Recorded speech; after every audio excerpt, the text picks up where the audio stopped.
네, 오늘은 제가 야외에 나와 있습니다. 네, 오늘 영상은 최근에 개정안으로 올라온 도로교통법 개정안에 대해서 이야기하고자 이렇게 영상을 찍게 됐는데요.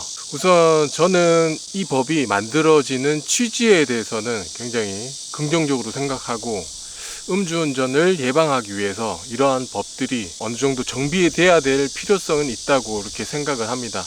하지만 법 개정안과 관련해서 일부 좀 위험해 보이는 요소들이 있더라고요. 그래서 그 부분을 오늘 이야기해 볼까 합니다.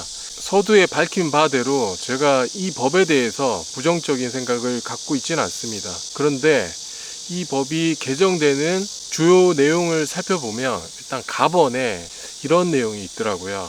술에 취한 상태에서 자동차 등을 운전한 후에 술에 취한 상태의 측정을 곤란하게 할 목적으로 술을 추가로 마시는 경우 1년 이상 5년 이하의 징역이나 500만 원 이상 2천만 원 이하의 벌금에 처하도록 함.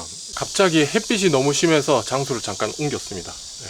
어쨌든 이 가번의 주요 내용을 보면 이런 내용이 있는데요. 이 부분이 굉장히 저는 위험하다고 생각합니다. 왜 그렇게 생각하냐 하면, 술에 취한 상태에서 자동차 등을 운전했다고 판단하기가 굉장히 쉽지 않을 것 같습니다. 이 사람이 이미 추가 음주를 한 상태이기 때문에 혈중 알코올 농도를 특정하기가 쉽지 않을 것 같습니다. 근데 이 부분에 있어서는 주관적인 판단이 어떻게 보면 양형에 큰 요소로 작용을 할 건데, 그 사람의 신분과 여러 가지 요소들이 좀 작용할 것 같더라고요.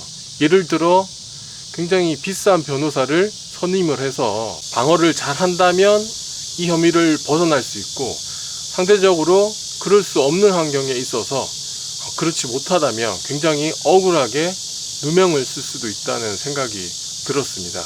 일례로 제가 예전에 저희 마을에 있었던 이야기인데요. 저희 마을에 사는 이웃 중에 한 분이 고된 일을 마치고 집으로 귀가를 했는데, 귀가한 지 한 10분 정도밖에 안 됐을 때 갑자기 경찰들이 들이닥쳐서 이분의 음주를 측정했다는 겁니다. 근데 저희 사는 마을이 좀 시골이다 보니까 중간중간에 좀 지름길로 이용할 수 있는 샛길들이 있어요. 근데 이분이 음주 측정을 하는 줄 모르고 원래 오던 그 샛길로 귀가를 하다가 그 샛길로 빠지는 차가 음주 측정을 피하기 위해서 도망가는 도주 차량으로 오해하고 경찰이 이렇게 집까지 따라온 거거든요. 그래서 마당에 주차된 차를 찾아서 그렇게 온 건데요. 물론 그분이 그날 피곤해서 일찍 잠을 자기 위해서 준비를 했기에 망정이지, 이분이 항상 이제 냉장고에 시원한 캔맥주를 한 잔씩 먹는데, 그런 것들을 했다고 하면 이분은 굉장히 큰 곤란에 빠질 수도 있었을 겁니다. 만약에 이러한 법이 개정이 된다면. 그리고 또 이러한 경우가 있을 수 있어요. 제가 예전에도 말씀을 드렸었는데, 제가 예전에 뺑소니를 당한 적이 있었는데, 어떤 사고였냐면, 제가 주차된 상태로 차에 타고 있었는데 화물차가 후미로 제 차를 치고 간 경우가 있었거든요. 근데 옆을 긁고 가면서 그 차가 사실상 사고를 인지하지 못했거든요.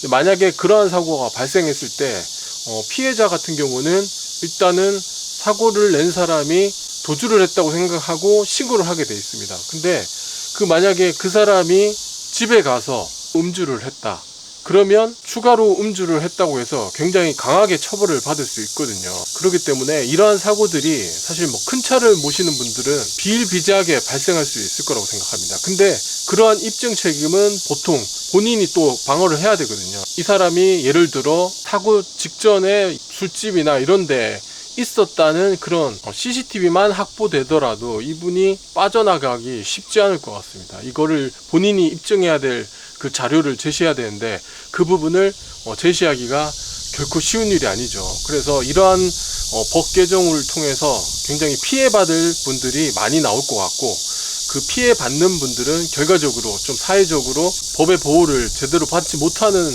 분들이 이런 피해를 입을 가능성이 굉장히 높다고 생각합니다. 그렇기 때문에 이러한 법 개정에 있어서 굉장히 신중을 기해야 될 상황인 것 같습니다. 그래서 저는 일단 반대하는 입장이고요. 음주 측정을 피하기 위해서 도주나 이런 것들이 많이 일어난다고 하면 음주 단속을 할 때 추가 인력을 배치하고 아니면 주변에 연계해서 좀 테러를 차단하고 그런 식으로 다른 방법을 찾아야지 무조건 법적으로 이렇게 법적인 처벌을 강화한다는 것 자체가 굉장히 위험할 수 있다고 생각합니다.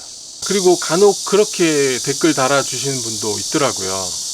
나는 특정인의 이름을 인용해서 이 법이 개정되는 것 때문에 반대한다.